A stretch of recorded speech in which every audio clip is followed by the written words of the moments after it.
क्या आपने कभी आधी रात को किसी सुनसान जगह पिज्जा डिलीवर किया है? अगर नहीं, तो शुक्र मनाइए, क्योंकि जिस रात रोहान ने ऐसा किया, वो रात उसकी जिंदगी की सबसे डरावनी रात बन गई।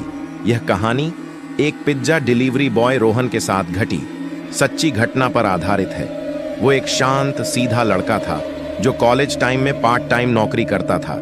लेकिन एक रात सब कुछ बदल गया। रात का तकरीबन 12 बजे का वक्त था। रोहान की शिफ्ट खत्म होने ही वाली थी कि तभी दुकान का फोन बजा। फोन उठाया, दूसरी तरफ एक अजीब, धीमी और सर्द आवाज, 4 प्लांट साइज पिज्जा भेज दीजिए। शॉप पहले ही बंद हो चुकी थी, लेकिन बड़ा ऑर्डर देखकर रोहान मान गया। उसे पैसों की सख्त जरूरत थी। एड्रेस था शहर से बहुत दूर, जंगल के बीच, एक वीरान इलाका, कच्ची सड़कें, चारों तरफ अंधेरा, न कोई स्ट्रीट लाइट, न कोई आवाज। कुछ ही देर में रोहान एक पुराने, टूटी हुई हवेली जैसे घर के सामने खड़ा था। घर बिल्कुल सुनसान, एक भी लाइट नहीं जल रही थी। वो डर गया, लेकिन जब मैनेजर ने कॉल नहीं उठाया, तो रोहान ने खुद ही डिलीवरी देने का फैसला किया। जैसे ही रोहान ने बेल बजाई, अंदर से एक धीमी सी लाइट जली, लेकिन कोई जवाब नहीं।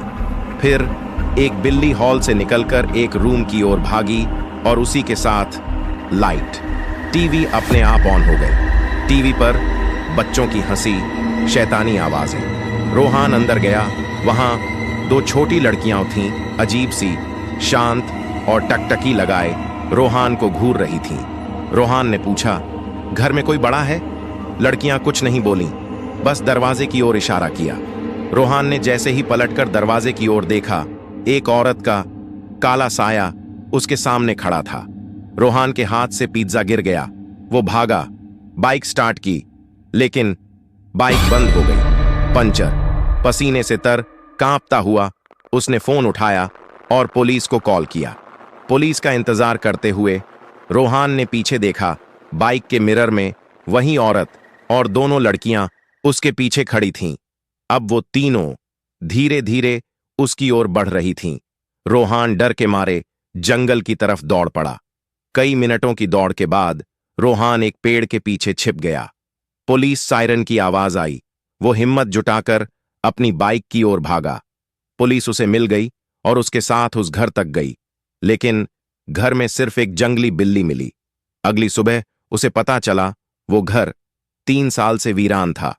3 साल पहले एक औरत और उसकी 2 बेटियों की उसी घर में हत्या कर दी गई थी। रोहान समझ गया, उस रात जिनसे वो मिला, वो इंसान नहीं, आत्माएं थीं। उस रात के बाद रोहान ने कभी डिलीवरी का काम नहीं किया, लेकिन जब भी वो उस रात को याद करता है, उसकी रूह तक कांप जाती है। आप होते